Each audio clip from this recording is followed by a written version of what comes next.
Se comparer.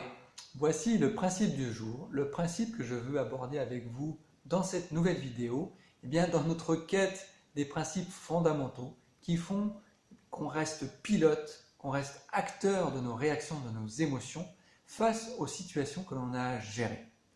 Bonjour, je suis Stéphane, je suis coach, formateur, conférencier et je vous accompagne à libérer votre plein potentiel. Alors derrière cette notion plus que principe de se comparer, j'aimerais qu'on voit ensemble peut-être les bénéfices et les pièges dans lesquels il ne faut pas tomber pour vraiment tirer profit, tirer parti de ce que peut nous apporter la comparaison. Déjà, se comparer, il faut avoir en tête qu'on peut se comparer aux autres et se comparer à soi-même. Moi, je suis un adepte de se comparer à soi-même, de regarder qui on était hier, quels sont les progrès que l'on a fait pour être qui on est aujourd'hui et qu'est-ce que l'on peut faire pour progresser et être une meilleure personne demain que ce que l'on est aujourd'hui. Ça ne veut pas dire que je ne veux pas me comparer aux autres, mais il y a plus de pièges à vouloir se comparer aux autres, à vouloir identifier qu'est-ce que eux font de mieux, de moins bien que nous. Alors effectivement, on a ce réflexe naturel quand on est en train de vivre une situation, de chercher autour de nous, de regarder dans notre environnement des personnes qui ont vécu, qui sont en train de vivre des situations équivalentes, des situations un peu parallèles. Et pourquoi ? Parce que c'est naturel d'avoir ce réflexe que de regarder quels sont ses résultats, quelles sont ses actions, qu'est-ce que lui fait, qu'est-ce qu'il met en place, à quel stade lui en est par rapport à moi. Vous avez l'habitude maintenant que je prenne comme exemple mon opération des croisés du genou. Je me suis fait opérer il y a un mois. Je vais avoir ce réflexe naturel de regarder autour de moi, de questionner autour de moi et de savoir si des gens se sont déjà fait opérer ou s'ils sont en train de se faire opérer ou s'ils se sont fait opérer récemment. Et bien pour avoir un étalon, pour me dire, tiens, moi au bout d'un mois, je commence à peine à pouvoir conduire.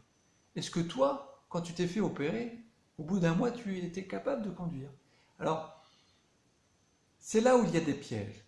Oui, ça peut être intéressant pour tirer profit de leur enseignement, de leur expérience, et d'aller comprendre pourquoi lui, par exemple, a réussi à conduire au bout de 3 semaines et demie. Qu'est-ce que lui faisait? Quels sont les exercices? À quelle période? Et de manière à ce que moi, j'en tire un enseignement et je me le mette à profit pour moi. Malheureusement, on a trop souvent tendance, quand on se compare aux autres, à regarder ce que eux ont de plus, ont de mieux que nous. Il a peut-être plus de chance, lui c'est différent pour lui.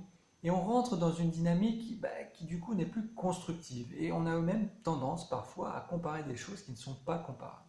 C'est pour ça que moi je privilégie la comparaison à soi-même. On sait pertinemment qui on était hier, on sait pertinemment dans quelle situation on était hier. Et on sait qu'est-ce que l'on a mis en place hier pour faire en sorte qu'aujourd'hui, la situation a un peu évolué. Je suis une meilleure personne qu'hier. Hier j'ai fait une séance d'exercice pour ma rééducation et j'ai fait 10 mouvements d'extension de ma jambe. Si aujourd'hui j'en fais 15, j'aurais réussi à progresser. Et si aujourd'hui je sais que je suis capable d'en faire 15, je peux me projeter et faire en sorte que demain je réussisse à en faire 20.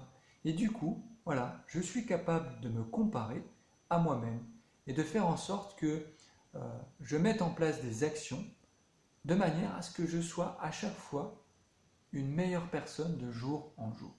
Donc vous l'avez compris, le principe de la comparaison, de se comparer, peut très bien nous mettre dans une dynamique, toujours dans cet esprit de dynamique constructive, positive, mais qu'il y a quand même certains pièges dans lesquels il ne faut pas tomber, sur lesquels il faut être vigilant, car ça peut être au contraire très contre-productif.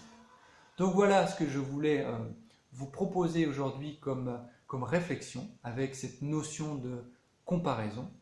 Dites-moi si vous tombez trop souvent ou pas du tout dans ce piège de la comparaison avec les autres. Partagez avec nous tous vos expériences.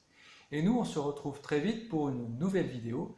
Et puis, de recherche de ces principes fondamentaux pour faire en sorte qu'on soit toujours dans un état d'esprit avec un mindset productif.